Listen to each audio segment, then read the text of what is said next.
Nous voulons continuer dans notre série, la série que nous avons intitulée « La priorité de comprendre le royaume de Dieu ».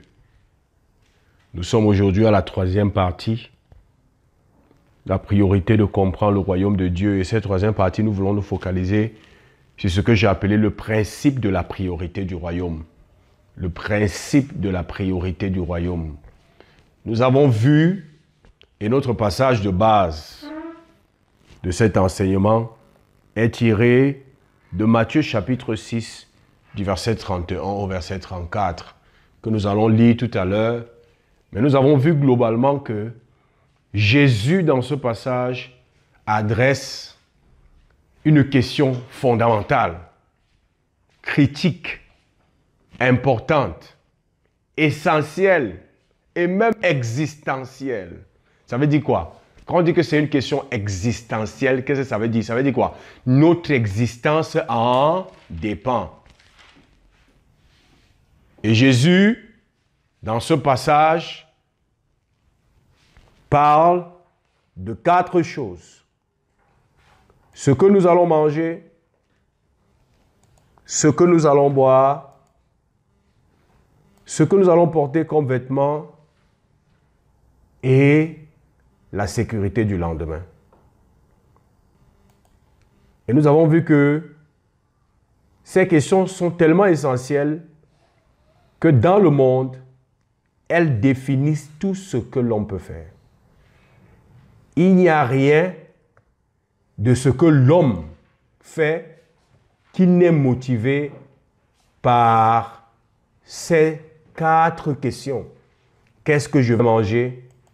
Qu'est-ce que je vais boire? Qu'est-ce que je vais porter comme vêtement? Et qu'en sera-t-il du lendemain?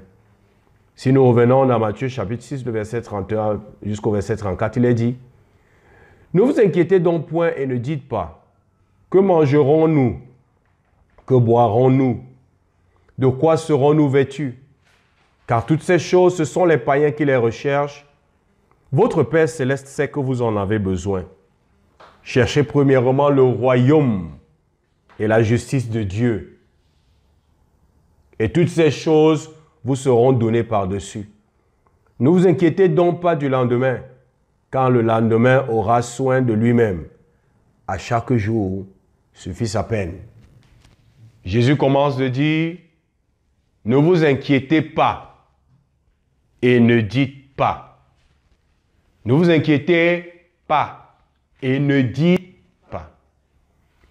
Nous avons eu le temps de voir la différence entre la perspective du monde, ça veut dire ce que le monde pense, comment le monde aborde ces 4 questions. Nous avons eu le temps de voir la perspective de la religion, ce que la religion pense, comment la religion aborde ces 4 questions. Et nous avons aussi vu la perspective du royaume, ce que le royaume pense et comment le royaume aborde ces 4 questions. Par exemple, nous avons dit que la religion diabolise ces 4 choses. Dans la religion, si tu veux servir Dieu, il ne faudrait pas t'intéresser aux choses matérielles. Il ne faudrait pas t'intéresser à l'argent, parce que c'est la chair. Et nous avons vu clairement que l'un des versets sur lesquels la religion se base, c'est le verset où Jésus avait dit aux riches: va vendre toutes tes richesses et suis-moi si tu veux avoir la vie éternelle. Et nous avons vu que c'est un passage qui a été très mal interprété.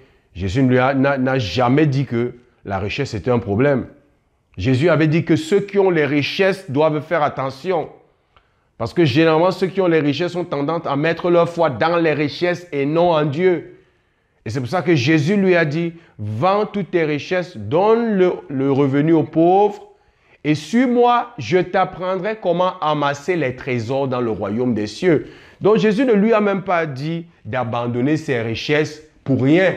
Jésus lui a dit: abandonne tes richesses et je te donnerai un meilleur trésor, de meilleures richesses. Et c'est sur ce passage que la religion se base. Chrétienne, musulmane, de tous bords. Pour dire que si tu veux suivre Dieu, si tu veux marcher avec Dieu, tu dois oublier les richesses. Tu dois oublier l'argent. Tu ne dois pas te préoccuper de ces choses. Parce que ces choses ne sont pas au ciel. Parce que la religion fait quoi? La religion prépare ses adeptes à aller au ciel. Parce que ce monde sera détruit. Il n'y a rien de bon qui peut sortir de ce monde. Ça, c'est la version de la religion. Nous avons vu par exemple que le monde, contrairement à la religion, lui, il idéalise ces choses, n'est-ce pas? C'est ça qu'on a vu. Le monde fait quoi? Il idéalise ces choses. Pour le monde, c'est leur Dieu.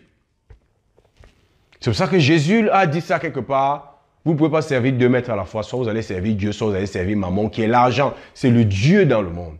Dans le monde, tout ce qu'on fait est déterminé par ces 4 choses. On va à l'école pour ces 4 choses. On cherche les diplômes à cause de ces 4 choses. On sort tous les matins pour ces 4 choses. Tout ce qu'on fait est dicté par ces 4 choses. Même quand on va à l'école, c'est pour avoir un diplôme. Le diplôme, c'est pour avoir un salaire, avoir une source de revenus. Pour pouvoir faire quoi? Pour pouvoir manger, pour pouvoir boire, pour pouvoir s'habiller et pour pouvoir assurer le lendemain. Est-ce que tout le monde me comprend? Est-ce que tout le monde me comprend? Le monde et les systèmes du monde ont mis ça, les choses matérielles, sur un piédestal. C'est par ces choses que le monde te définit. Tu es grand et tu as réussi dans le monde parce que tu as l'argent et parce que tu as beaucoup de choses. Le monde te respecte parce que tu as beaucoup de choses. Mais maintenant, c'est quoi la vision du royaume dans toutes ces choses? Est-ce que le royaume rejette l'importance ou l'essentialité de ces 4 choses-là? Nous avons vu que Jésus a dit quelque chose de clair. Il commence en disant, ne vous inquiétez pas. Ne dites pas ce que vous allez manger, ce que vous allez boire, ce que vous allez porter comme habit. Ne vous inquiétez pas du lendemain. Il dit, car ces choses, ce sont les païens qui les recherchent. Il fait d'abord le contraste. Il dit que ça, c'est les gens du monde qui sont dans un autre système. C'est eux qui vivent pour ça. C'est eux qui sont définis par ça. C'est eux qui posent, qui font leur choix basé sur ça. Il dit que vous, votre Père, sait que vous en avez besoin. Qu'est-ce que Jésus est en train d'établir là? Jésus est en train d'établir que dans le royaume de Dieu, le Père reconnaît que ces 4 choses sont des besoins. Sont des quoi? Et nous avons vu ce que c'est qu'un besoin. Un besoin est différent d'un désir. Un besoin est différent d'un luxe. Quand on dit que quelque chose, tu en as besoin, ça veut dire que tu ne peux pas exister sans ça. Ça veut dire que tu as besoin de ça pour exister. Tu as besoin de ça pour fonctionner. Tu as besoin de ça pour pouvoir te déployer. Si tu n'as pas ça, tu ne peux pas te déployer. Et Jésus, donc, nous dit que le Père, notre Père qui est dans les cieux, sait que nous avons besoin de ces 4 choses. Nous avons besoin d'être vêtus. Nous avons besoin de manger. Nous avons besoin de boire. Et nous avons besoin d'avoir notre lendemain à assurer. Est-ce qu'on comprend? Oui. Première chose que Jésus établit, c'est que contrairement à la religion, le royaume ne rejette pas ça. Le royaume ne condamne pas ça. Il n'y a rien de mal dans le royaume de Dieu à avoir l'établi. Il n'y a rien de mal à acheter de belles voitures. Il n'y a rien de mal à habiter dans de belles maisons. Il n'y a rien de mal à assurer ton lendemain. Il n'y a rien de mal à chercher à développer un business qui va te mettre à l'abri financièrement parce que tu vas assurer le lendemain. Jésus dit que c'est un besoin. Maintenant, il continue quand même en disant, mais ne faites pas comme les païens. C'est peut-être un besoin. C'est peut-être vital. C'est peut-être essentiel. Sans ça, peut-être, vous ne pouvez pas fonctionner. Mais contrairement au monde, vous n'en faites pas votre priorité.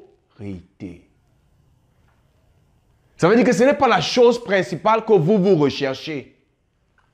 Lorsque vous êtes dans un business, lorsque vous êtes à l'école, lorsque vous êtes dans votre lieu de service, lorsque vous êtes dans un groupe, dans une association, dans un secteur d'activité, votre quête première, ce n'est pas ces choses-là. La différence avec la religion, c'est que la religion condamne. Mais Jésus dit que le Père dit que vous en avez besoin. Il n'y a rien de mal à chercher les richesses. Maintenant, la différence avec le monde, c'est que le monde, lui, ne condamne pas, mais il en a fait un Dieu. C'est la priorité de tout le monde. Jésus dit non aussi.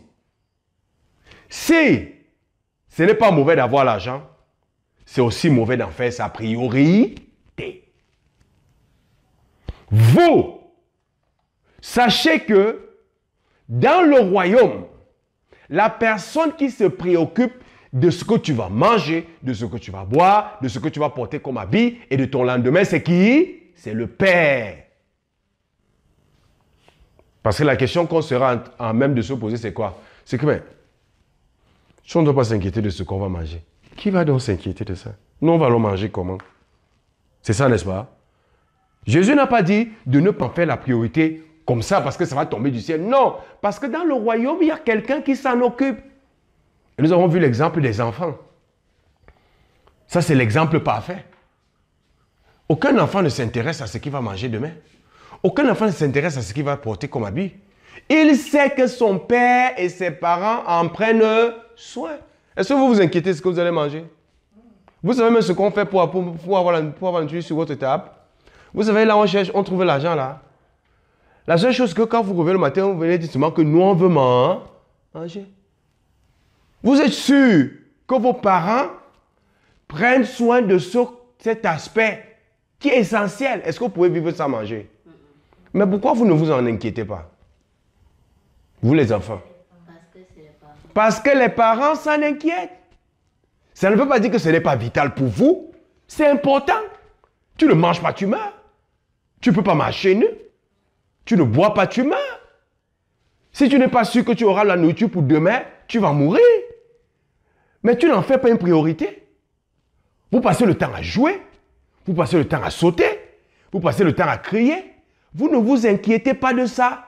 Parce que vous savez à l'intérieur de vous en tant qu'enfant, vous avez cette conviction à l'intérieur de vous que papa et maman font quoi?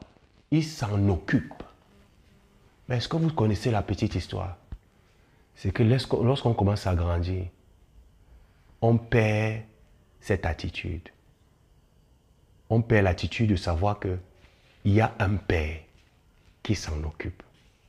C'est pour ça que Jésus a dit quelque part, le royaume de Dieu est comme les enfants. C'est pour ceux qui ressemblent aux enfants. Parce que l'une des caractéristiques de l'enfant, c'est quoi? C'est que l'enfant sait que manger, c'est vital pour lui. L'enfant sait que boire, c'est vital pour lui. L'enfant sait que c'est important qu'il soit habillé. L'enfant sait par exemple que c'est important que papa prépare les vacances, ou papa prépare la rentrée scolaire, ou que maman prépare ce que je vais manger demain. Mais l'enfant ne s'en inquiète pas. L'enfant, tu ne vas jamais trouver un enfant dans sa chambre, il pleure parce qu'il dit, je ne sais pas ce que je vais manger demain. Il ne s'en inquiète pas. Il sait que papa et maman vont faire ce qu'il faut pour que je mange demain. Est-ce que toi, Andrew, en dormant, tu t'es déjà inquiété de ce que tu vas manger le matin? En rentrant, par exemple, de l'école comme ça, tu t'es dit, tu pleures, peut-être tu es en train de pleurer, les gens disent que tu pleures quoi? Je ne sais pas si on aura la nourriture à la maison. Tu as fait ça, hein? Pourquoi tu ne t'inquiètes pas? Parce que tu sais que tes parents vont faire tout ce qu'il faut pour que quand tu rentres, tu manges. Et le Seigneur dit donc que dans le royaume, c'est cette attitude-là que nous devons adopter. C'est important, ces choses. Il n'y a rien de mal à avoir ces choses. Il n'y a rien de mal à avoir les bonnes choses, les belles voitures. Et il dit même que c'est votre besoin. Mais il dit, sachez que c'est le Père qui s'en occupe. Mais pour que le Père s'en occupe, il a dit, il faut que vous fassiez du royaume de Dieu et de sa justice quoi? Votre priorité. Ça, c'est la condition. Il ne suffit pas de dire que j'ai un Père qui s'occupe de ça. Il dit non. Pour que le Père puisse remplir son rôle, il faut que toi, tu remplisses le tien. Et ton rôle, c'est quoi? Chercher premièrement le royaume des cieux et sa justice. Alors, il dit quoi? Toutes ces autres choses vous seront données. D'accord? Et À la dernière session, nous avons parlé essentiellement de ces quatre choses, n'est-ce pas? Nous avons vu dans les détails ce que ça représente. Nous avons vu que, par exemple, manger et boire représente l'énergie que l'homme reçoit en prenant du plaisir. C'était ça, non? L'énergie que l'homme reçoit en prenant du plaisir. Et on s'est basé sur le fait que la nourriture a pour but, le but de l'alimentation, ce n'est pas le plaisir que ça procure à la bouche. Nous ne mangeons pas pour le plaisir. C'est vrai que beaucoup d'hommes aujourd'hui ont perdu de vue la notion et le but de manger et de boire. C'est peut-être bon à la bouche. Ça fait peut-être plaisir de manger, mais nous ne mangeons pas pour du plaisir. Parce qu'on a vu que dans la nourriture, il y a des aliments qui nourrissent nos cellules. Et que lorsque ces nutriments arrivent dans nos cellules, ça nous donne quoi? De l'énergie. Et c'est grâce à cette énergie que je parle, c'est grâce à cette énergie que je marche, c'est grâce à cette énergie que je peux penser, c'est grâce à cette énergie que je fais. Les études même ont démontré que notre cerveau utilise plus d'énergie que notre corps lorsqu'on fait l'exercice physique. Il n'y a rien de ce que tu fais qui est sans énergie. C'est pour ça que l'énergie, c'est tout dans la vie. Tout ce que tu fais, c'est grâce à l'énergie. Lorsque tu n'as plus d'énergie, tu meurs. La maladie, c'est quoi? C'est un virus, c'est un dysfonctionnement dans ton corps qui détruit ton énergie. C'est pour ça que lorsque tu es malade, tu es brusquement faible. C'est aussi pour ça que lorsque tu ne manges pas, tu commences à te sentir faible. Mais Dieu, dans sa sagesse, s'est rassuré que nous prenons du plaisir en mangeant. Et je vous ai donné un exemple. Il y a beaucoup de choses que l'homme sait qui est bien. Mais comme ça ne donne pas du plaisir, l'homme ne le fait pas. Comme le sport. Quand vous allez à l'école, n'est-ce pas, vous apprenez que le sport est bien. N'est-ce pas? Est-ce que tout le monde fait le sport chaque jour? Pourquoi on ne fait pas le sport chaque jour? Parce que c'est difficile. Imaginez donc que la nourriture était comme le sport. Imaginez qu'en mangeant, ça n'avait pas de goût. Imaginez que manger, vous ne preniez pas plaisir et que vous avez besoin de manger 3 fois par jour, 4 fois par jour, 5 fois par jour. Ça va être comment? Pénible. Donc Dieu s'est rassuré que vous nourrissez vos cellules en prenant du plaisir. Et en nourrissant vos cellules, vous obtenez de l'énergie pour pouvoir faire ce que vous avez à faire. Aller à vos occupations, vaquer à vos occupations, faire ce que vous avez à faire, remplir le plan de Dieu pour vos vies. Parce que pour remplir le plan de Dieu pour ta vie, pour accomplir le dessein de Dieu pour ta vie, tu as besoin de l'énergie. Et on a vu donc que l'eau et la boisson représentent tout ce qui nous donne de l'énergie par le plaisir. Nous avons vu que Dieu, par ces paroles de Jésus, veut nous enseigner que le plaisir est essentiel dans la vie. Le Seigneur veut que nous prenions plaisir à ce que nous faisons. La religion condamne tout ce qui est plaisir. Il y a les mauvais plaisirs et il y a les bons plaisirs. Dieu nous a fait de telle manière que nous puisons de l'énergie, nous générons de l'énergie dans nos cellules en prenant plaisir. C'est pour ça que lorsque tu exerces l'activité de ta passion, tu as la vitalité. C'est pour ça que lorsque tu regardes, par exemple, vous-même regardez, lorsque vous regardez un dessin animé qui vous intéresse, lorsque vous regardez un film qui vous intéresse, est-ce que vous avez encore faim? Parce que vous prenez du plaisir, ça vous donne de l'énergie. Lorsque vous arrivez quelque part où vous êtes content, ça vous donne de l'énergie. C'est pour ça que vous courez partout, vous criez partout, vous jouez, ça vous donne de l'énergie. Parce que l'homme est fait tel que il reçoit de l'énergie en prenant du plaisir. Jésus, en parlant de nourriture et en parlant de boisson, voulait parler de quoi? De toutes ces choses que le Seigneur nous donne dans la vie afin que nous puissions prendre plaisir à tout ce qu'on fait. Une vie sans plaisir, c'est une vie qui n'ira nulle part. Tu ne peux rien accomplir. Dieu ne peut rien accomplir avec toi si tu es toujours frustré. C'est pour ça que Dieu, dans sa préscience, dit que c'est un besoin pour toi et moi de prendre du plaisir. C'est pour ça, par exemple, qu'il a prévu que la nourriture soit un plaisir. C'est une image de la vie. Dieu veut que tu puisses prendre plaisir dans ce que tu fais. Parce que plus tu prends plaisir à tes activités, plus tu prends plaisir aux personnes qui t'entourent, plus tu prends plaisir à faire ce que tu es appelé à faire, plus tu es content. Et plus tu es content, plus ça te donne la vitalité, plus ça te donne l'énergie pour avancer. D'accord? Nous avons aussi vu que Les habits représentent quoi? Tout ce qui nous couvre, qui nous protège, qui nous préserve. On a vu que ça ne représente pas que les habits. Tout ce qui nous couvre, on a vu que c'est la maison. On a vu la voiture. On a vu le compte en banque. Le compte en banque nous préserve. C'est pour ça qu'on dit, par exemple, en assurance que quand quelqu'un a souscrit un police d'assurance, par exemple, et il a fait de l'accident, vous savez ce qu'on dit? On dit que non, il est couvert par son assurance. Ça veut dire que quels que soient les dégâts qu'il y a eu sur la voiture, là, son assurance va payer. Donc tout ce qui nous couvre, tout ce qui nous protège, tout ce qui nous donne une certaine image devant la société. Parce qu'on ne porte pas seulement les habits parce qu'on veut se protéger du froid, ou on veut se protéger parce qu'on ne veut pas être nu, mais on porte aussi les habits parce qu'on veut bien paraître devant les gens. C'est pour ça que quand tu sais que tu vas à une cérémonie, tu cherches un bel habit. Donc ça parle de maison, voiture, tout ce qui nous couvre, tout ce qui nous protège et tout ce qui nous aide à avoir une bonne apparence. Lorsque par exemple quelqu'un met l'épargne de côté, c'est quoi? C'est pour se protéger. Que si jamais demain je n'ai plus le boulot, l'épargne ici va nous permettre de manger. Quand quelqu'un met l'épargne de côté, c'est que si jamais quelqu'un tombe malade, l'épargne ici va nous permettre de pouvoir soigner. Donc ça permet de faire quoi? De protéger, de couvrir, de préserver, d'anticiper, de se préparer à différentes éventualités dans le futur. Donc l'argent représente, l'habit représente aussi l'argent. Ça représente les choses matérielles qui nous donnent la sécurité. Lorsque tu as une maison, tu es en sécurité. Lorsque tu es dans ta voiture, tu es en sécurité. Tu es en sécurité.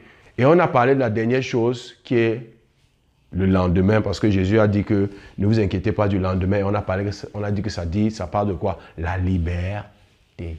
Parce que lorsque je sais que demain le Seigneur est au contrôle de demain, ou lorsque je sais que mon lendemain est assuré, ça me rend libre aujourd'hui de faire ce que je veux.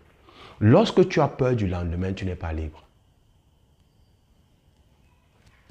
Si, avant de dormir aujourd'hui, on te disait qu'il y a un danger qui va t'arriver le matin, tu n'allais pas être en paix ce soir. Tu allais perdre la paix aujourd'hui. La peur, très souvent la peur c'est quoi? La peur c'est que c'est un événement futur qu'on est en train d'anticiper et on est en train de voir dans notre tête que cet événement sera mauvais et on commence à être anxieux et à avoir peur aujourd'hui. Mais Jésus dit que le Père ne prend pas soin seulement de vous en vous donnant la grâce de prendre plaisir à ce que vous faites. Le Père ne voudrait pas seulement vous couvrir de tout ce qui va vous combler, de tout ce qui va vous couvrir, va vous préserver et va vous donner une belle image devant les gens, mais il va aussi prendre soin de votre lendemain. Pourquoi? Parce que celui dont le lendemain est sécurisé est libre de faire ce qu'il a à faire aujourd'hui parce qu'il ne s'inquiète de rien.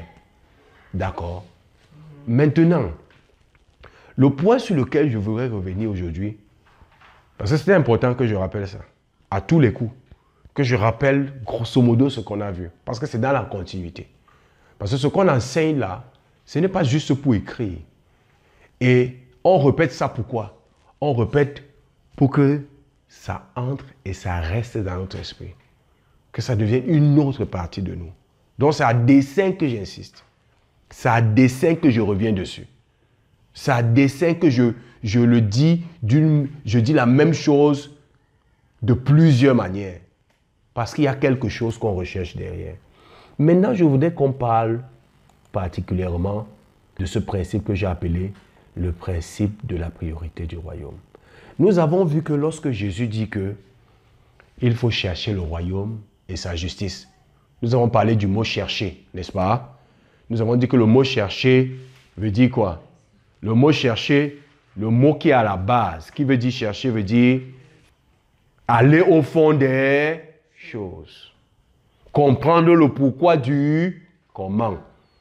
Comprendre le comment du pourquoi. Maîtriser les principes, les lois qui sont derrière toute chose.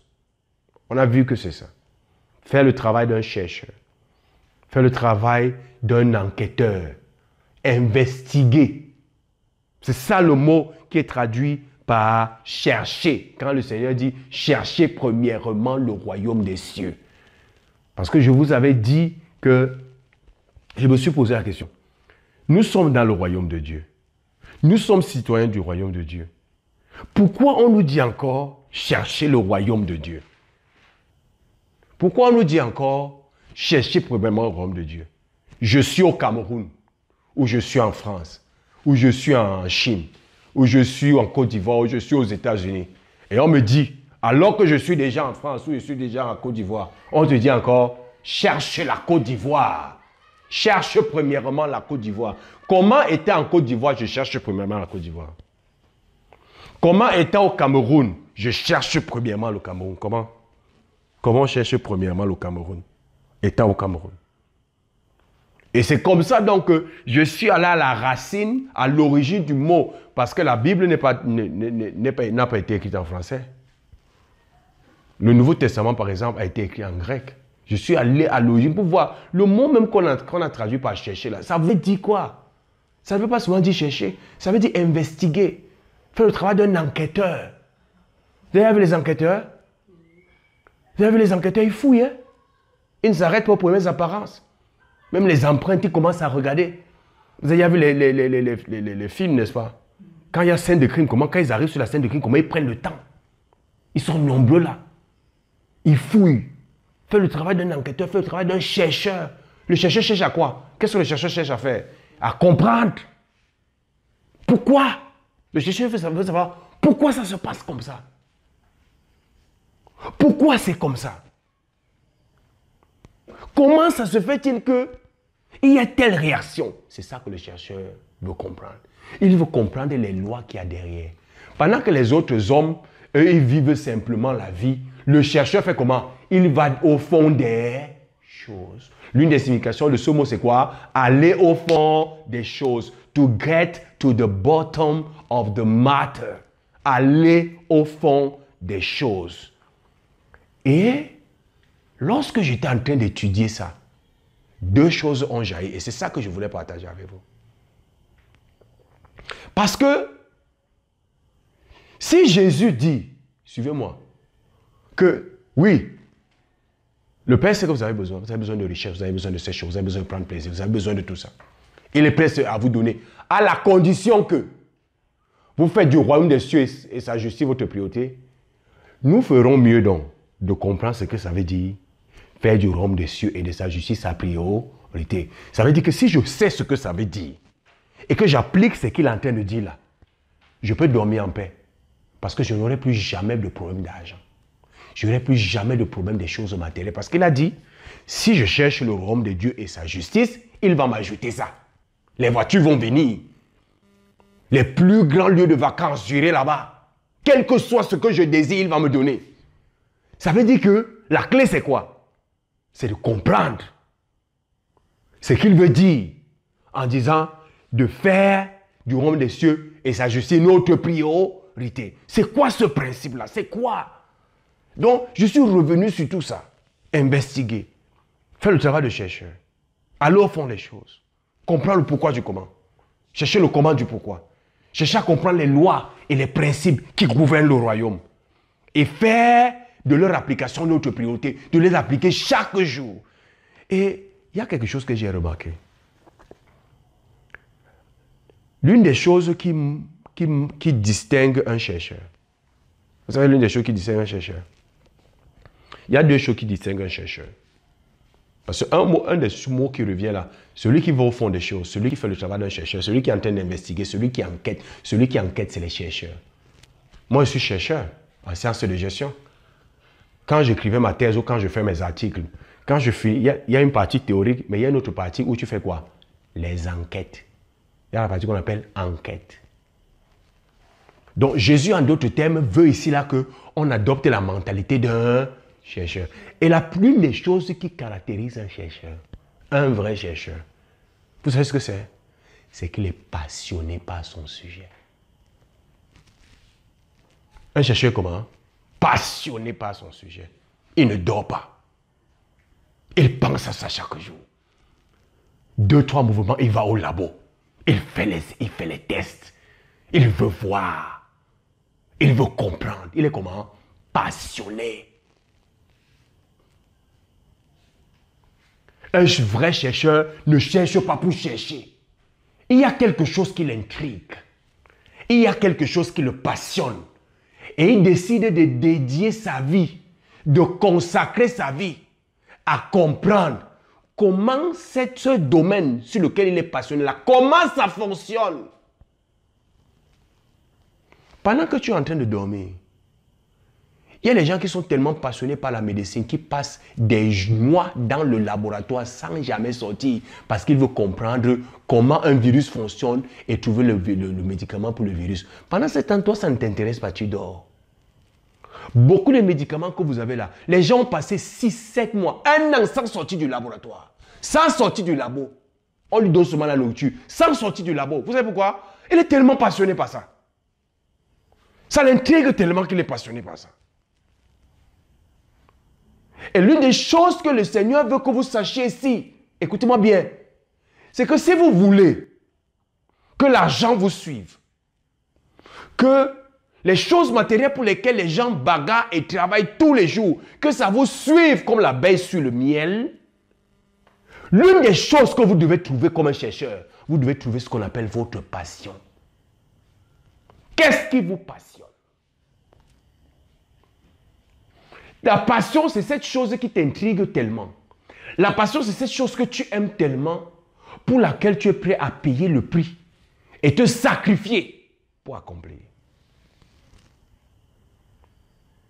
Je vous dis qu'il y a des gens qui passent des mois au labo sans sortir. Le mariage ne les intéresse pas. La seule chose qui les intéresse, c'est de travailler dans le domaine de la passion. Vous connaissez Michael Jordan, n'est-ce pas? Passionné pour le basket comme jamais. Il ne voulait rien d'autre dans sa vie que jouer au basket. Il a tout abandonné seulement pour le basket. Il passait des journées entières, Tabitha, ne jouant qu'au basket. Lorsque tu suis la série de Last Dance sur Michael Jordan, on te dit que avant que les gens ne viennent aux entraînements, il est là avant vous avec son coach personnel. Il s'est déjà entraîné 2-3 heures.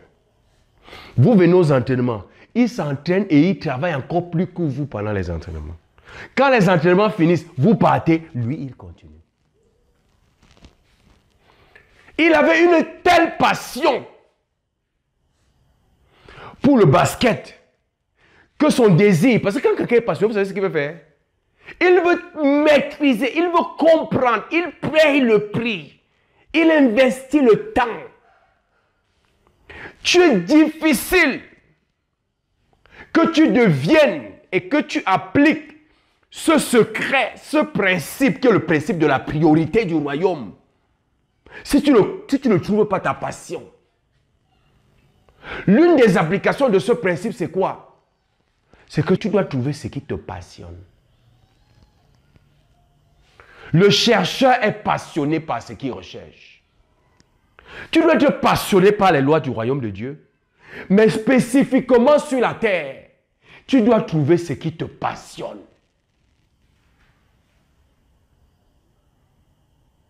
Tu dois trouver quoi? Parce que lorsque tu trouves ta passion, tu es prêt à te sacrifier pour ça. Tu peux passer des nuits. Jésus était tellement passionné pour ce qu'il fait qu'il était prêt à mourir pour ça.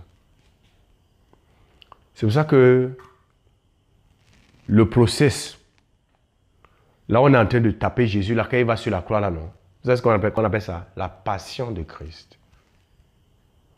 Parce que la passion veut dire aussi ce pourquoi tu es prêt à souffrir.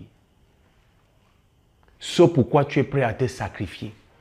Les gens pensent que la passion, c'est seulement ce que j'aime. Non, ce n'est pas seulement ce que j'aime. C'est ce que j'aime au point de me sacrifier. Michael Jordan est devenu le meilleur basketteur au monde. Et vous savez ce que ça lui a apporté? Il a eu les plus grands contrats que les gens n'ont jamais eu. Il a été le sportif le mieux payé au monde. Mais vous savez que Michael Jordan n'a jamais cherché l'argent. Vous savez que Michael Jordan, l'argent ne l'intéressait pas. Est-ce que vous savez que Lionel Messi et les Cristiano Ronaldo, les Eto'o fils, est-ce que vous savez que l'argent ne les intéressait pas au début? Est-ce que vous savez que la seule chose qui les intéressait, c'est qu'ils étaient tous passionnés par leur sport? Quand par exemple on te dit qu'Eto Fissous à la classe de 4e, à la classe de 3e, a abandonné l'école parce qu'il a dit que lui veut faire le foot. Que ça c'est sa passion. Et il était prêt à tout sacrifier pour ça. Il a tout sacrifié pour ça. Aujourd'hui, quand il a excellé, écoutez-moi bien, dans le domaine de sa passion, qu'est-ce qui s'est passé? L'argent a commencé à le suivre. Un jour, on a posé la question à Michael Jordan. Parce que l'un des plus gros contrats que Nike a signé, c'est avec Michael Jordan. Jusqu'aujourd'hui, Michael Jordan gagne des milliards par an sur les contrats. Vous portez ces chaussures ici.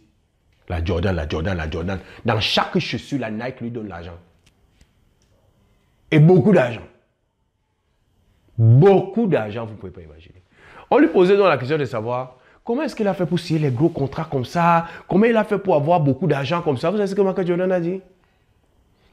Il dit que la seule chose que moi je faisais dans ma vie, c'est me focaliser sur ce qui se passe au terrain. Moi, je voulais toujours être le meilleur sur le terrain. J'étais tellement passionné par ce qui se passait sur le terrain. Et ce que j'ai gagné sur le terrain, les titres que j'ai gagnés sur le terrain, le fait que je sois devenu excellent dans ce que je fais, c'est ça qui m'a attiré tout le reste. Comme je suis devenu un expert dans ce que je fais et dans ce qui me passionne, c'est comme ça que les Nike sont tous venus. On dit que on veut faire le business avec toi. Parce que lorsque tu deviens un expert dans un domaine, le monde est à tes pieds. Et un chercheur, deux choses le caractérisent. Suivez-moi bien. Deux choses caractérisent un chercheur. La passion pour ce qu'il fait. Ça veut dire qu'il est prêt à payer le prix, à passer les nuits blanches, à abandonner les autres choses pour se focaliser sur ça. Et la deuxième chose qui caractérise le chercheur, c'est quoi? C'est qu'il étudie tellement le domaine de sa passion jusqu'à ce qu'il devienne un maître dans ça. Vous êtes d'accord avec moi? C'est ça les chercheurs. Les chercheurs, c'est les maîtres. C'est les experts dans leur domaine. L'une des applications de ce principe de la priorité du royaume de Dieu, c'est quoi? C'est que tu veux avoir l'argent, tu veux avoir les belles maisons, si tu veux ça, tu veux voyager dans les lieux les plus beaux, tu veux passer les plus belles vacances, tu aimerais avoir ton lendemain assuré, tu aimerais avoir les plus beaux habits. Jésus dit que tout ça, ce n'est pas mauvais. Mais que si tu veux ça, il faut adopter la mentalité d'un chercheur. Et deux choses caractérisent le chercheur. Première chose que tu dois demander à Dieu de t'aider à comprendre dans la vie. Première chose que tu dois demander que le Seigneur t'aide à voir dans la vie, c'est que le Seigneur te montre ta passion. Quand Jésus a découvert sa passion, il était prêt à mourir. Quand Michael Jordan a découvert sa passion, il a abandonné tout ce qu'il avait. Toutes les autres options qui s'offraient à lui. Il s'est focalisé seulement sur le basket. Il ne buvait que le basket matin, midi, soir. Et on dit que quand il finissait les entraînements comme ça, il rentrait, il prenait les cassettes des matchs des autres. Et il partait, il regardait toute la nuit pour voir les techniques que les autres font. Comment lui, il peut améliorer ça. Et quand il repartait avec son coach au terrain le lendemain, il disait à son coach, j'ai vu telle action. Donc il était tellement omnibulé par ça qu'il buvait le basket matin, midi, soir. Les Cristiano Ronaldo que vous admirez, Cristiano Ronaldo a un argent que vous ne pouvez pas imaginer. Lionel Messi a un argent que vous ne pouvez pas imaginer. Les Samuel Eto'o là, ils ont l'argent que vous ne pouvez pas imaginer. Mais est-ce que vous savez que quand Eto'o se lève le matin, il ne cherche pas l'argent? Ou quand Cristiano Ronaldo se lève le matin, il ne cherche pas l'argent? Vous savez ce que Cristiano Ronaldo fait le matin? Non. Il suit sa passion tous les jours. Sa passion, c'est le foot. Quand il se lève tout le matin, il prend ses godasses et il va au stade. Et il travaille. La seule chose qui l'intéresse, c'est de devenir maître dans sa passion. Et une chose dans la vie, c'est quoi? C'est que lorsque tu deviens un maître et tu commences à très bien faire ce que tu fais, qui est le domaine de ta passion, le monde commence à venir vers toi. Et c'est le monde qui commence à te présenter les opportunités. Le principe là, si vous comprenez ça à cet âge, qu'au lieu de suivre l'argent, vous suivez votre passion et que vous investissiez votre temps, votre énergie pour devenir tellement bon dans le domaine de votre passion que lorsque on parle de votre passion, il n'y a pas deux comme vous. le monde sera à vos pieds, comme le monde est aux pieds de Michael Jordan, comme le monde est aux pieds de Lionel Messi, comme le monde est aux pieds de Cristiano Ronaldo, comme le monde est aux pieds de tous ces gens qui ont réussi dans tous leurs domaines, que ce soit dans la musique, que ce soit dans les arts, que ce soit dans la politique, que ce soit dans l'économie, c'est la même chose qui s'applique. L'une des choses que Jésus veut enseigner, c'est quoi? Chercher l'argent, c'est un mauvais objectif. Il faut chercher ce qui attire l'argent. Et ce qui attire l'argent, c'est que tu découvres ta passion. Cette activité pour laquelle, ou cette cause pour laquelle tu es prêt à te sacrifier, tu payes le prix et tu deviens un maître dans ce domaine. Lorsque tu deviens un maître dans ce domaine, les opportunités vont s'offrir à toi. Dans tous les secteurs d'activité, mes amis, les mieux payés, c'est les meilleurs. Tous les meilleurs dans ce qu'ils font sont les mieux payés. Regardez Francis Ngannou. Né d'une famille pauvre, n'est-ce pas? Il a même pris la route du désert, il a failli mourir dans le désert parce qu'il voulait en aller en Europe. Et lorsqu'il a découvert la boxe, et il a été passionné pour la boxe, il a tout misé sur la boxe. Il a tout fait pour développer son talent pour la boxe. De pauvre qu'il était, le monde est aujourd'hui à ses pieds. Les opportunités s'offrent à lui. Il ne cherchait pas l'argent. Il cherchait à devenir maître dans un domaine qui le passionnait. C'est tout. C'est tout. Quand Ngannou se lève tous les matins, ce n'est pas pour chercher l'argent. C'est ça que Jésus dit. C'est les païens qui font que, les gens qui n'ont pas la mentale, la bonne approche qui font que, ils se lèvent le matin et disent, qu'est-ce que je vais faire pour manger? Qu'est-ce que je vais faire pour avoir l'argent? Qu'est-ce que je peux faire pour avoir l'argent? Non. Les gens qui ont compris ne se lèvent pas en disant, qu'est-ce que je vais faire pour avoir l'argent? Ils découvrent, qu'est-ce qui me passionne? Et quand ils se lèvent le matin, c'est quoi? Qu'est-ce que je peux faire pour devenir meilleur dans ma passion aujourd'hui? Qu'est-ce que je peux faire pour devenir meilleur dans ce que je fais aujourd'hui? Parce que plus je deviens meilleur, plus je maîtrise, plus je deviens incontournable dans ce domaine, plus le monde sera à mes pieds. Vous comprenez? Donc, le principe de la priorité du royaume veut que nous sachions que l'argent est fait pas pour être cherché. L'argent est fait pour nous suivre. C'est ça que Jésus dit que si vous recherchez premièrement le royaume de Dieu et sa justice, toutes les choses là vous seront comment? Ajoutées. Ça veut dire que dans le royaume, Jésus veut dire, on ne suit pas l'argent. On fait quelque chose de particulier qui fait en sorte quoi? Que l'argent commence à nous suivre. C'est ça que Jordan a réussi à faire. C'est ça que Serena Williams a réussi à faire. C'est ça que ton fils Didier Drogba, je ne sais pas qui, ou les stars de cinéma ont réussi à faire. Ils ont trouvé un domaine qui les passionne et ils sont devenus maîtres dans ce domaine. Ils sont devenus tellement bons dans ce domaine que lorsqu'on parle de cette chose-là, ça eux qu'on pense. Si tu découvres ta passion, Samuel, et que tu développes tellement cette passion, que lorsqu'on parle de cette passion dans le monde, c'est à toi qu'on pense, tu peux dormir en paix, Samuel. Les milliards vont te suivre. Parce que l'argent suit ceux qui sont les maîtres et les experts et les meilleurs dans ce qu'ils font. Et c'est ça que Jésus dit. Ceux qui vont au fond des choses, ce sont les experts et les maîtres. Et nous avons vu que rechercher premièrement le royaume de Dieu, c'est quoi? Aller au fond des choses. C'est ça, non? To get to the bottom of the matter. Ceux qui vont au fond des choses sont les experts et les maîtres. Ils connaissent le pourquoi du comment et le comment du pourquoi. Ils connaissent les principes qui gouvernent leur domaine d'activité. Et ils ont une compréhension profonde de leur activité. Ils ont développé la sagesse dans leur activité. Ils ont développé l'expertise dans leur activité. Deux choses les caractérisent. La passion et la maîtrise de leur domaine de passion. Le principe de la priorité du royaume de Dieu, comment est-ce que tu l'appliques dans ta vie de tous les jours? Comment est-ce que tu l'appliques au point où l'argent commence à te suivre, la possession matérielle commence à te suivre? C'est quoi? Deux choses. C'est ça que je veux que vous reteniez ce soir. Deux choses. Découvrir sa passion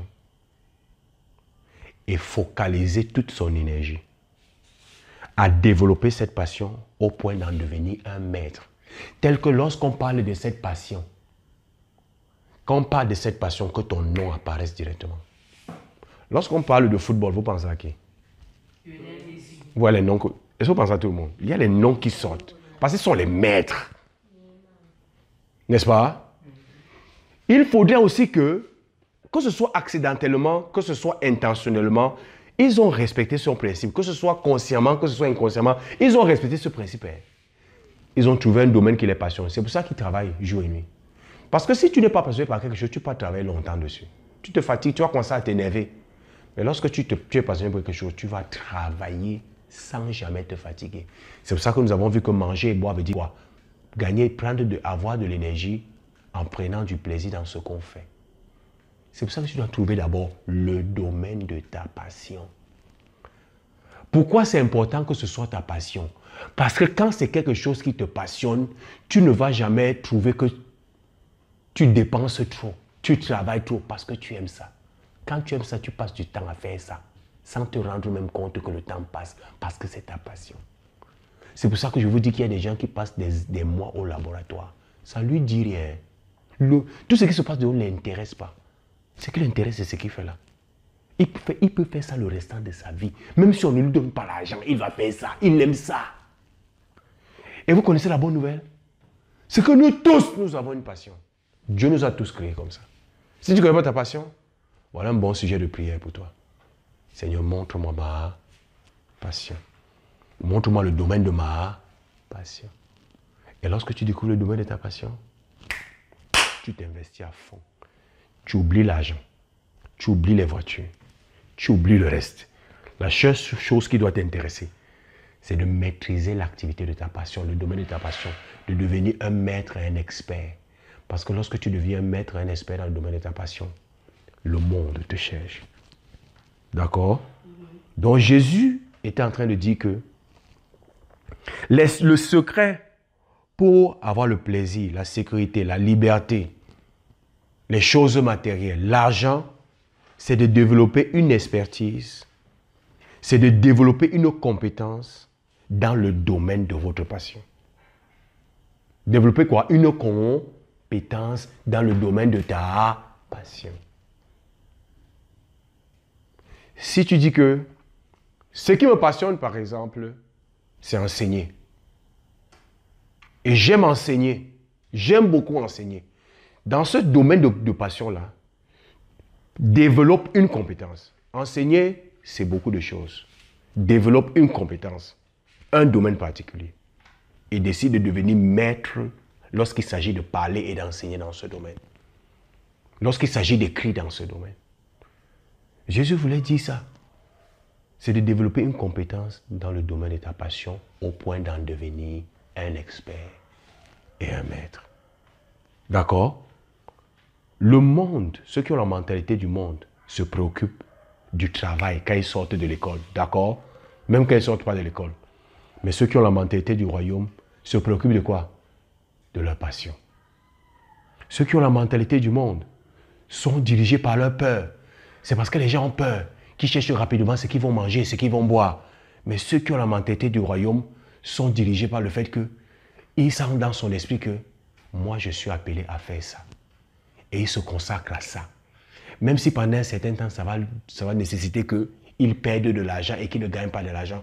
Parce que les Michael Jordan là, tous ces gens dont je vous parle là, les jeunes de leur époque faisaient autre chose. Cherchaient le travail et ils ne cherchaient pas le travail. Quand les autres cherchaient le travail, ils se concentraient sur leur truc. Ça n'a pas payé le premier jour. Pendant que les autres partaient travailler, ils partaient au terrain de basket.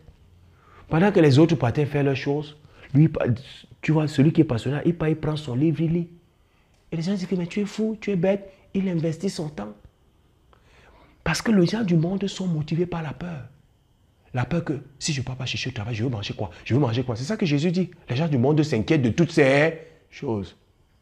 Mais les gens qui ont la bonne mentalité, qu'est-ce qu'ils font? Ils se focalisent sur leur passion. Ils ont ce sentiment que c'est pour ça que j'ai été envoyé sur la terre. D'accord? Les gens qui ont la mentalité du monde se préoccupent de leur salaire. Les gens qui ont la mentalité du royaume se préoccupent de devenir maîtres dans ce qu'ils font. Les gens du monde cherchent l'argent. Quand ceux qui ont la mentalité du royaume et qui savent appliquer le principe de la priorité du royaume, la seule chose qu'ils recherchent, c'est quoi? Ce n'est pas l'argent, c'est de connaître, de maîtriser et de devenir un expert dans ce qu'ils font. Mes amis, je vous assure, si vous devenez un expert dans le domaine de votre passion, vous n'aurez jamais à vous inquiéter de votre vie d'argent. Jamais, Andrew. Jamais. L'argent va te suivre. Toi-même, tu serais étonné. Mais les gens qui ne connaissent pas ce principe, la chose qu'ils cherchent, quoi? L'argent, le salaire. Qu'est-ce que je veux? Quel est le boulot? Mais lorsque tu comprends le secret, lorsque tu comprends le principe, parce que Jésus dit que si tu recherches premièrement la bonne chose, les autres choses te seront ajoutées. Ça veut dire que toi, tu ne vas pas travailler. On va seulement t'ajouter ça. On va faire quoi? On va ajouter ça. Toi, tu travailles pour le domaine de ta passion. Tu veux devenir un maître dans ce que tu fais parce que tu aimerais apporter un plus aux autres. Parce qu'on devient maître dans son domaine pour faire quoi? Pour aider les autres. Quand Michael Jordan devient un bon joueur, c'est pourquoi? C'est pour que quand il joue, que les gens soient contents. Quand je dis par exemple qu'un chercheur passe le temps, un scientifique passe le temps dans le laboratoire, c'est pour trouver les médicaments pendant que toi tu dors. Il est passionné comme ça là pour faire quelque chose qui va t'aider. C'est ça qui le motive. Il faut que je trouve un remède. Il faut que je résolve ce problème. Il faut qu'il devienne un meilleur joueur. Il faut que quand les gens vont venir de l'équipe pour voir au terrain, qu'ils soient contents, que je fasse gagner leur équipe, que je leur donne la joie. Donc même la passion là, c'est pour les autres. C'est vrai que ça te donne la joie de le faire, mais c'est pour contribuer pour les autres. Ce que tu recherches, ce n'est pas l'argent. Ce que tu recherches, ce n'est pas le salaire. Ce que tu recherches, ce n'est pas ce que tu vas gagner. Ce que tu recherches, c'est de devenir tellement bon dans ce que tu fais que tous ceux qui viennent pour bénéficier de ton don sont bénis. Parce que tu fais tellement bien ça. D'accord? Ceux qui ont la mentalité du monde se focalisent sur leurs besoins. Ceux qui ont la mentalité du royaume se focalisent sur leur passion. Ceux qui ont la mentalité du monde cherchent à maximiser leurs revenus. Ceux qui ont la mentalité du royaume cherchent à maximiser leur talent, leurs compétences. C'est ça qu'ils cherchent. Je vous ai dit, si vous aviez eu l'occasion de rester un jour avec même vous, comme vous aimez tout parler, Cristiano Ronaldo, Lionel Messi, si vous avez l'occasion de rester avec eux une semaine, vous allez vous rendre compte que quand ils se lèvent le matin, la seule chose qui l'intéresse, c'est le foot. L'argent est secondaire. Et c'est comme ça qu'ils vivent depuis qu'ils ont découvert leur passion. Ils ne vivent que pour le foot. Ils veulent devenir tellement bons parce qu'il faut que le match du week-end, dimanche, il veut que quand il va au stade, il marque. Parce que quand il marque, il fait gagner l'équipe. Et quand il fait gagner l'équipe, tout le monde est content. Et comme il devient bon comme ça, et il marque, il devient tellement bon, vous savez ce qui commence à se passer? Toutes les équipes du monde veulent qu'il vienne jouer chez lui. À partir du moment où c'est un peu lui qui cherche les équipes, c'est les équipes qui le cherchent. Et quand les équipes le cherchent, tu sais ce que les équipes lui proposent? Beaucoup d'argent. Lui n'a jamais cherché l'argent. Il a cherché seulement à devenir bon dans son foot. Vous comprenez ça? C'est un très bon exemple. Et tous les matins, il se lève pour devenir bon. Et maintenant, quand il devient tellement bon en tout, tous les grands clubs commencent à le chercher. Et maintenant, c'est un peu les grands clubs qui le cherchent seulement. Même les grandes marques de vêtements. On veut que tu portes notre habit. Quand tu vas porter notre habit, les millions de personnes et les millions de personnes vont acheter, on va aussi te donner l'argent là-dedans. C'est comme ça que Cristiano Ronaldo est bourrement riche. Oh! Il n'est jamais allé à l'école où on apprend à chercher l'argent. Il ne connaît même pas comment on cherche l'argent. C'est ce principe dont Jésus est en train de parler. Il dit que mes amis, vous faites une erreur capitale. L'argent ne doit jamais être la priorité. Celui qui met fait de l'argent la priorité, ça veut dire quoi? Ce que je veux manger, ce que je veux boire, ce que je veux porter, toutes ces choses. Il dit que si vous faites de ça la priorité, vous allez vous comporter comme les païens. Mais si vous voulez que ces choses vous soient données, vous voulez vraiment jouir de toutes ces choses, il dit, ma fille, mon fils, oublie l'argent. Comme Cristiano Ronaldo, fait quoi? Découvre le domaine de ta passion et deviens maître. Et comme les clubs Et les grandes compagnies cherchent Cristiano Ronaldo pour lui donner l'argent parce qu'ils veulent qu'il vienne jouer pour eux. Ils veulent qu'il porte leurs vêtements. Ils veulent qu'il porte leurs chaussures. Ils veulent qu'il porte leur montre. C'est comme ça aussi que les gens vont venir pour te donner leur argent. Parce que quand tu deviens bon dans ce que tu fais, quand tu deviens un expert mondial dans ce que tu fais, tout le monde veut que tu portes ces choses. Tout le monde veut que tu t'associes à lui. Et ils vont te donner des milliards et des milliards simplement pour que tu te mettes à côté d'eux. Alors que toi, tu ne cherches pas l'argent. Ma prière, c'est que vous comprenez ça. Parce que si ça, vous l'avez compris, et si ça, vous l'appliquez, je vous rassure, vous allez vous rappeler que c'est ça qu'on nous avait enseigné. Quand tu vas commencer à vivre selon ce genre de choses, les gens qui sont tout devant vont dire que mais tu es bête. Tu ne cherches pas l'argent comment? Tu vas vivre comment sans argent? Tu vas dire que mes amis, j'ai compris le secret. Jésus m'a donné le secret. L'argent suit les experts. L'argent suit ceux qui ont découvert le domaine de leur passion et ont décidé d'en faire leur domaine d'expertise. Et ont décidé de devenir tellement bons dans leur domaine de passion que le monde sera à leurs pieds. C'est pourquoi l'autre jour, quand je sortais avec toi, je t'ai demandé, tu aimes faire quoi dans la vie? Je savais ce que je te posais comme question. Je voulais savoir si tu connais, tu as déjà découvert ta passion. C'est ça le secret. Les gens du monde sont les généralistes. Les gens qui ont la mentalité du royaume sont les spécialistes. Les gens qui ont la mentalité du monde, écoutez, ils cherchent l'argent. Les gens qui ont la mentalité du royaume, le domaine dans lequel ils doivent devenir bons, et ils se focalisent et ils investissent leur temps, leur argent, leur énergie à devenir bons dans ce domaine. C'est ça le principe. Le principe de la priorité du royaume, voilà l'une de ses applications. C'est simple. Les gens vont demander comment on fait pour devenir riche. Comment on fait pour devenir riche? Tu veux devenir riche? Tu veux devenir riche? Première chose, Jésus dit ne cherche pas les richesses. C'est ça qu'il dit. Que ce ne soit pas ta priorité. Mais Jésus, de quoi tu parles? Comment tu peux dire que pour devenir riche, tu ne dois pas faire? Il dit que oui. Dans le royaume, nous on ne cherche pas ça. Dans le royaume, le Père ajoute ça quand tu cherches la vraie chose. Et la vraie chose, c'est quoi, Jésus? Fais comme un chercheur. Comporte-toi comme un chercheur. Cherche à aller au fond des choses et de maîtriser les choses. Ça veut dire quoi? Découvre le domaine de ta passion et développe une compétence de classe mondiale. Ça veut dire que deviens tellement bon dans un domaine de ta passion à tel enseigne que le monde sera à tes pieds. Regardez tous ceux qui ont vraiment impacté le monde.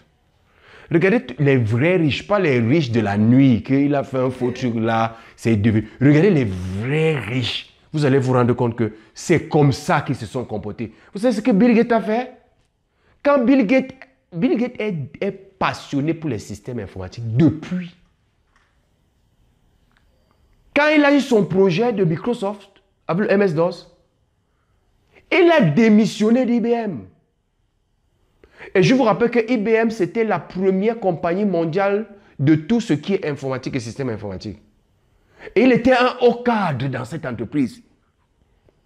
Et c'était aberrant qu'avec un aussi gros salaire, un monsieur comme lui décide d'abandonner. Parce que quand tu as découvert ta passion, plus rien n'a d'importance. Tu ne suis plus l'argent, c'est la passion qui t'intéresse. Il est parti dans son garage. Il a commencé Microsoft dans son garage. Tout le monde a dit qu'il est fou. Il est sorti, il a même sorti de l'université. Il a tout arrêté. Mark Zuckerberg qui a fait Facebook, passionné pour son projet. Il est sorti de Harvard, l'université, il a tout. Et on dit que tu es fou. Ça ne va pas marcher. Cherche un vrai travail. Il faut avoir un vrai travail pour avoir l'argent. Il dit, j'ai découvert ma passion. Et je suis prêt à tout sacrifier pour ça. Aujourd'hui, Mark Zuckerberg est parmi les 20 personnes les plus riches au monde. Il n'a jamais cherché l'argent. Il a découvert le domaine de sa passion. Et il en est devenu un maître. Je peux vous citer. Beaucoup de gens que vous admirez là, c'est comme ça qu'ils ont fait. Tu ne deviendras jamais riche en cherchant les richesses. La vraie richesse selon le royaume, tu ne l'obtiendras pas en la cherchant. tu l'attireras. Dans le royaume, on ne cherche pas les richesses, on les attire. C'est pour ça qu'il dit que quand tu fais le royaume de Dieu et sa justice, la priorité, il dit que le Père t'ajoute. Ça vient comme toi tu fais, tu choisis la vraie priorité. Et la priorité, c'est quoi? Le domaine de ta passion et deviens maître dans ce domaine. Simple. Et c'est ça votre prière. Tous les matins. Trouve ta passion. Développe ta passion. Deviens bon. Développe une compétence dans le domaine de ta passion. Nous allons continuer là-dessus. Mais voilà, l'une des applications du principe de la priorité du royaume. Jésus dit, l'argent ne doit jamais être ta priorité. Si l'argent est ta priorité, tu as perdu la richesse. Mais si ta passion devient ta priorité, et tu développes une compétence de classe mondiale dans cette passion, l'argent que les autres suivent matin, midi, soir, là, ça va venir vers toi en telle grande quantité que toi-même tu vas te demander que l'argent a été où depuis.